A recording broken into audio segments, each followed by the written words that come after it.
बोले प्रभु गुरुदेव की जय। जय। पंचदशनामी जूना अखाड़ा की जय। इन्होंने अपने जीवन का अनुभव बताया और हमारा पंचदशनामी जूना अखाड़ा जो संन्यास परंपराएं चल रही हैं, इनमें हमारे हजारों ऋषि ऐसे आए जो ब्रह्मांड की रचना किए।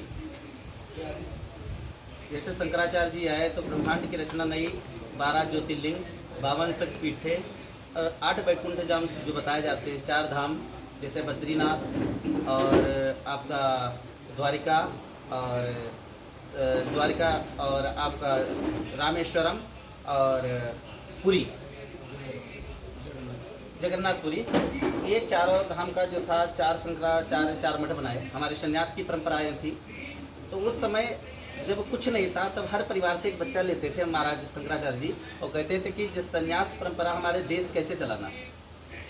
तो आध्यात्मिक ज्ञान सूक्ष्म रूप और स्वरूपम, मतलब हमें जब उस रूप में ऋषि मुनि आते हैं, जैसे सप्त ऋषि थे, जैसे ब्रह्मा जी ने 10 पुत्र बनाए, उसे मानस पुत्र थे भृगु जी, उन्होंने गणित और ज्योतिष की गणना की, मंत्रों की। 4 वेद बने, चारों वेद में हल पूरब पश्चिम उत्तर दक्षिण चारों दिशा का था और उसमें एक में मंत्र का था, एक में जड़ी बूटी का था, एक में लाज था, एक वैज्ञानिक था।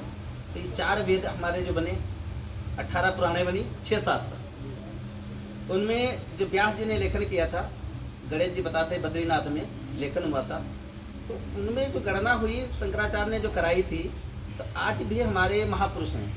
तो हमने जो अनुभव प्राप्त किया हूँ, जैसे हमारा देश कलयुग में, ये तो सत्युग और त्रेता की बात है, द्वापर की, कल काल में जैसे वीर हुए उत्पन्न, राजस्थान वीरों की भूमि बताई गई है। तो कुछ कहानियाँ हम बच्चे थे बचपन में देखते थे।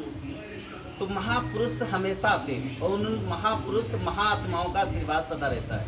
जैसे महाराणा प्रताप पे उनके महापुरुषों का आशीर्वाद था। हमारे संतों में जो सन्यासी बच्चे आगे बढ़ना चाहते हैं, देश समाज का कार्य करना चाहिए, तो जीवन में मैंने अनुभव प्राप्त किया हूँ। जैसे बंगाल में रामकृष्ण परमहंस आए, माँ काली ने दर्शन दिया, विवेकानंद को दर्शन दिया और उनसे उन्होंने समाज सेवा का बहुत अच्छा कार्य किया।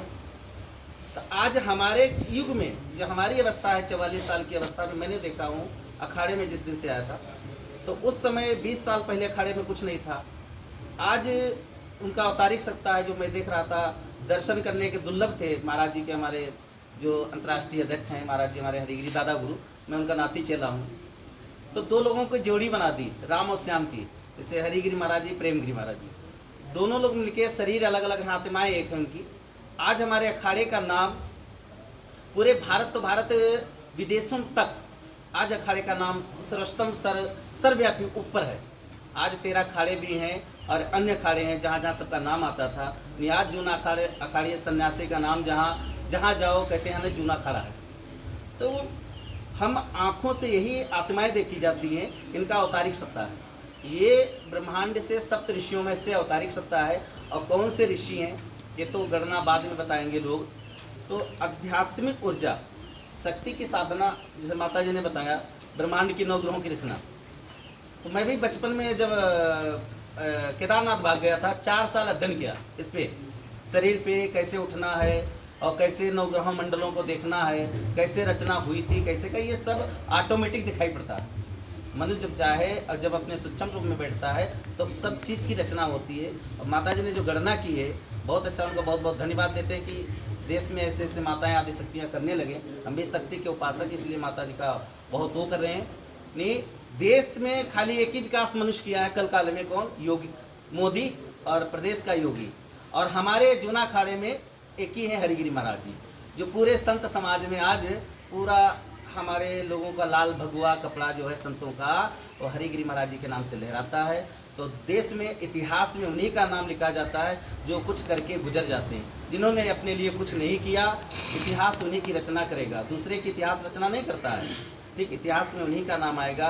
कल नहीं तो 100 वर्ष बाद इतिहास हमारा रचा जाएगा। हर 100 साल बाद एक इतिहास नया बनता है। तो 100 साल के बाद में गणना होती है, तो किसका नाम आता है? जो नए नए महापुरुष थे।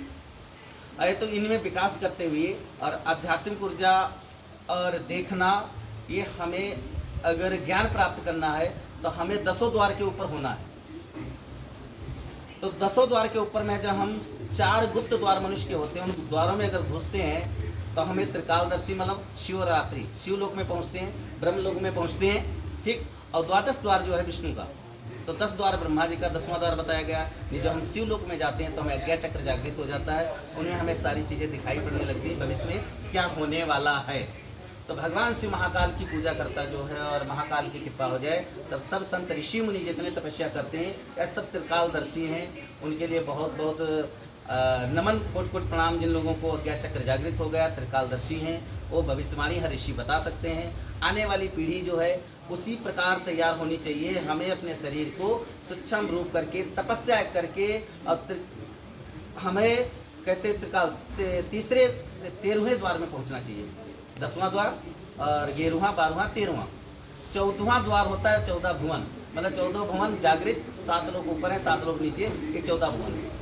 तो मनुष्य को अनुभव ऑटोमेटिक जानकारी होती है क्या होने वाला क्या होगा। ईश्वर मदद उसी की करता है जो कर्म करता है, वो भजन करे या ना करे, जो कर्म करता है, लोगों के लिए जीता है, लोगों के लिए करता है, ईश्वर सदा उसकी मदद करता है। ये मैंने 18 साल कम से कम 28-30 साल से अनुभव प्राप्त किए गुरुओं से। गुरुओं की सेवा करते करते देखते गए हैं। तो स्वयं भगवती उसके साथ में रहती है जो लोगों के लिए जीता और मरता है, अपने लिए कुछ नहीं करता, लोगों के लिए करता है। तो समाज उसको याद करता है, यही गवाह, यही जिम्मेदारियां हैं। और आत्मा ऋषि मुनि आते हैं, रिसर्च करते हैं, और ये ब्रह्मांड की रचना अभी जो है बहुत बाकी है। अभी कलकाल का पहरा बहुत चल रहा है और आदि शक्ति का राज है। कलयुग जो है आदि शक्ति का राज है, इसमें देवी देवता सब लुप्त हो जाएंगे। लास्ट में नर्मदा बचेगी, गंगा भी लुप्त हो जाएंगी, लास्ट में दिया अंतिम में नर्मदा माँ बचेंगी, जो सारी नदियाँ लुप्त हो जाएंगी, लोग लुप्त होंगे। इसके बाद में ब्रह्मांड की रचना की आशंकाएँ हैं, जो विनाश काल जब होगा या कुछ होगा तो उत्पत्ति, मतलब जो भी कुछ लुप्त होने वाला है, देवी देवता से लेके धरती पे जो भी कुछ है, उनकी संपत्ति जो है वो स्वयं वो अर्धनारीश्वर शिव शक्ति जो जगत माता पिता है अपने विश्व के, उनमें विलीन होने वाली है। बोलिए बहुत धन्यवाद। ये बताया गया तो सारी नदियाँ लुप्त हो जाएंगी, सब कुछ वो होगा। नर्मदा माँ जर्मन रहेंगी, माँ कामाख्या का धाम नील पर्वत पे वो जर्मन, सृष्टि का आधार माँ कामाख्या का है, वहीं से सृष्टि की उत्पत्ति हुई है। गर्भ निवास माँ नील पर्वत पे है कामाख्या, वहाँ से सृष्टि होगी और वहीं से विकास चलेगा। ऋषि मुनि नर्मदा किनारे सब भगेंगे और ऋषियों का आगमन होगा। ये अनुभव हिमालय में मुझे भी प्राप्त हुआ था। आने वाले वशिष्ठ विश्वामित्र हमारे ऐसे ऋषि हैं, दादा गुरु, जो हम पर आशीर्वाद दिए, उनकी बहुत मानता है। हमारे जो महाराज जी सभापति हैं प्रेमगिरी महाराज जी, उनका बहुत नया आशीर्वाद है। तो जीवन में अगर करना है कुछ तो संतों के सेवा करने का, उनके आज्ञा का पालन सीखो। जो संत बताते हैं वो कुछ ना कुछ राज उसमें होता है। आपको डांटते हैं, अगर भगाते हैं तो उसमें भी कोई राज है। अगर ये राजों को समझ पाओगे, कोई संत गाली दिया, कोई भगा दिया है, इन अनुभव को समझ पाओगे, तब आपके भविष्य में कोई घटना होने वाली है, आपको ऑटोमेटिक मालूम होगा मुझे क्यों डांट लगी थी। तो डांटना फटकारना, संतों की सेवा में लगो रह गए, उनकी आत्मा सदा तुम्हारे साथ रहेगी, तो आपका विकास समाज में नाम होगा, इतिहास में नाम भी आ सकता है। ये मेरा अनुभव है। तो नाम उन्हीं का आता है इतिहास में। तो हमारे दुई अभी क्षेत्र में देखे हैं, उधर देश का योगी और जूना खाड़ा के हरिगिरी महाराज जी।